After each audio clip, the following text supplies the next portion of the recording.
God, YouTube has aged me horribly. It's Christmas time, and according to the songs, it's the most wonderful time of the year, which is why I'm wearing my Sunday best, of course. And my magical baubles. They are green, but the green screen's cutting them out, so it looks like magic, movie magic. So in this video, I wanted to go over some of my favourite Christmas fables or traditions, which I've picked up on all of my insert age here years on this earth. And some of them are fantastic, some of them are ridiculous, and some of them are stupid. So I'm going to start with one of the more well-known ones, but I think it's pretty stupid, and that's Elf on a Shelf. It's just an excuse for parents to basically bully their child and get away with it by blaming it on a small toy. First time I ever saw Elf on a Shelf, it was just, as the name suggests, a small elf on a shelf, maybe with a glass of milk and a little cookie with a bite out of it next to it. That's cute, that's fun. The more I delve into the internet, the more I see that elves are also ripping open Christmas presents, making a mess everywhere, doing stuff which is very naughty and something that the parents would tell their kids off for, and then saying to their kids, "Oh, it was the elf on the shelf, it wasn't us." It's an excuse to bully your child and get away with it by saying a small toy did it, which is going to give your kids some sort of psychological trauma about little small elves anyway. My favourite part of this is seeing some of the other rhymes that have come off the back of it, like Goomba on a Roomba, Chrome on a Gnome, Shaggy on a Baggy, Rock on a Clock. I mean, these are fantastic. I'm not going to go through all of them, but there are some wonderful ones.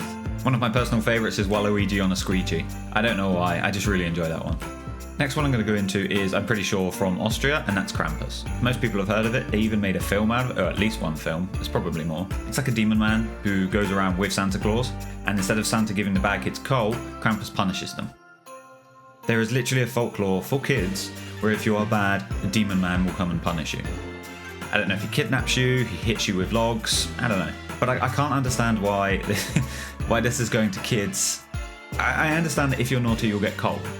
That's kids fighting for capitalism and they want presents and gifts and fun. But if you're bad, a demon man is going to kidnap you and beat you and torture you. So be good. Or you might die. It's baffling. I love it, but it's baffling. I don't understand why you would want your kids to think that if they're naughty, they're going to get kidnapped or abused or beaten. So kids are going to be terrified in their bed if they've been naughty all year. No one's good all year. You just want to hope it sort of balances out. Also find it weird that Krampus in a lot of times is depicted the same way as Satan is apparently depicted, with like covered in hair, has horns, has cloven hooves. Coincidence? I think not! Pretty sure Satan is the one punishing you there. I'm going to throw a huge one in the middle of it that everybody knows, and that's obviously St. Nicholas, or Santa Claus. So St. Nicholas was a real person. When he was deemed as being a saint, there was a ton of miracles.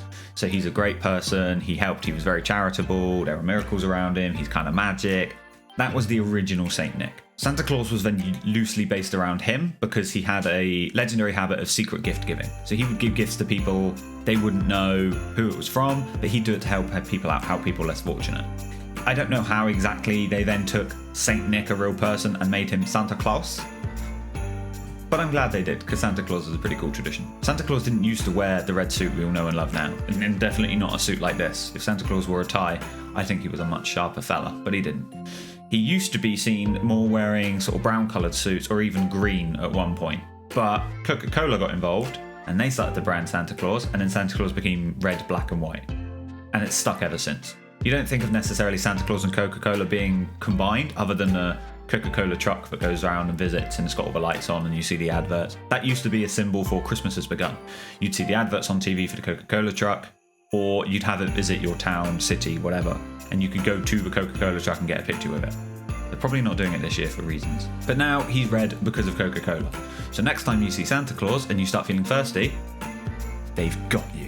Santa Claus is pretty global now. In one night, he travels all around the world giving presents to every girl and boy. If they're good, you get good stuff. If you're bad, you get coal. Everyone knows Santa Claus, and he's definitely real.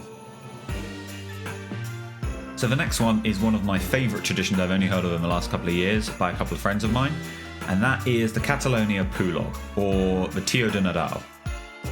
It is even crazier than it sounds. It is literally a log which they now start to draw smiley faces on maybe.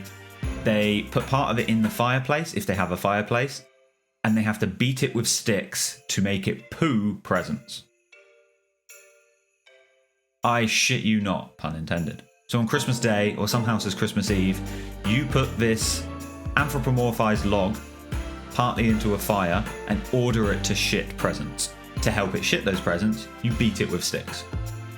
There is even songs accompanied by it. I don't know how the song's supposed to go, but I'm going to read you the English words according to Wikipedia. Shit, Tio, hazelnuts and nougat. Do not shit herrings, they are too salty. Shit nougat, they taste better. Shit, Tio, almonds and nougat. If you don't want to shit, I will hit you with a stick. Shit, Tio. That is a Christmas tradition. It's one I want to introduce to my future children. It's baffling. Because then I want them to go to school and start telling all their friends about, Tio shit some great presents for me, and all of their friends will look at them bewildered.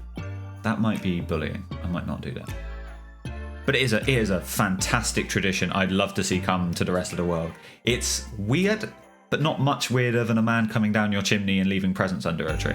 So next time, around December time, you see a log in the woods with a smiley face on it, beat it with a stick. It might shit presents for you. Oh, but you're thinking, how does a log shit big presents like a bike or a new TV? It doesn't. Tio the log only shits smaller presents like candies or nougat or nuts, just like the song suggested. Bigger gifts are considered to be delivered by the three wise men. How that's related to a shitting log, I don't know. But apparently they've decided to delegate the work. The small presents are done by a shit log, the bigger presents are done by the three wise men. And not just gold, frankincense and myrrh. They bring you other stuff too, I'd assume. The log is called Tio de Nadal, which in English means Christmas log, but it's often called Cagatio, which means shitting log or poo log, which makes sense considering the song constantly tells it to shit. This one baffles me. I don't know where this originally came from, but I love it. The last Christmas tradition I want to touch on isn't a real Christmas tradition at all, but it was too fantastic not to have on the list. And that is Vader Johan. If you finished watching the show Big Mouth on Netflix, you'll know Vader Johan. There are two twins on the show Big Mouth, and they're from the Netherlands. And in one of the Christmas episodes, they start explaining their Christmas tradition from their home country called Vader Johan. It's not real. I did have to research just in case because you never know. So I'm going to try and break down what Vader Johan is and the tradition around it, because it's weirder than anything I've said so far, surprisingly. Yeah, weirder than a shit log. If you have Netflix and you want to go see the episode, you can just jump straight to it. It's season 5, episode 8. It's just after halfway they start talking about this tradition, and it is phenomenally animated as well. I really enjoyed watching it and hearing the Dutch accents tell the story as well. I'm not going to be able to do it justice, but I'm going to skip through some stuff as well. So just to give a little bit of description of who Vader Johan is, he lives in a castle made of children's bones and rides along on a braid of about 40 eels. He has an order of a cod and black licorice, and in case that wasn't enough, he has the body of a walrus, the sharp teeth of a dolphin, and the legs of countless crabs. Nightmare fuel, am I right? And just in case the picture in your head is terrifying and keeps you up at night, here's a picture of what he actually looks like. I say actually looks like, I mean according to the animated story they've entirely made up for this section, what he looks like in the children's heads. So the point of Vader Johan is he comes to your house to eat children. To get away from that, you need to pretend you're already dead by hiding in your child coffin. Terrifying. If he does come into your house and you want to fight him off, maybe the Mongoose King will be tempted by your coloured eggs on your windowsill and come to fight Vader Johan for you. How do they fight, you may ask? With their sharp claws and teeth, maybe swords, batons, I don't know. They have a dance battle. Ooh, yeah. They have a dance battle for your life. If the Mongoose King wins, you're safe. No worries, Mongoose King will eat the eggs and go away. But what if you lose? Well, if the Mongoose King loses, he gets turned into cream. And then Vader Johan eats the child's bones.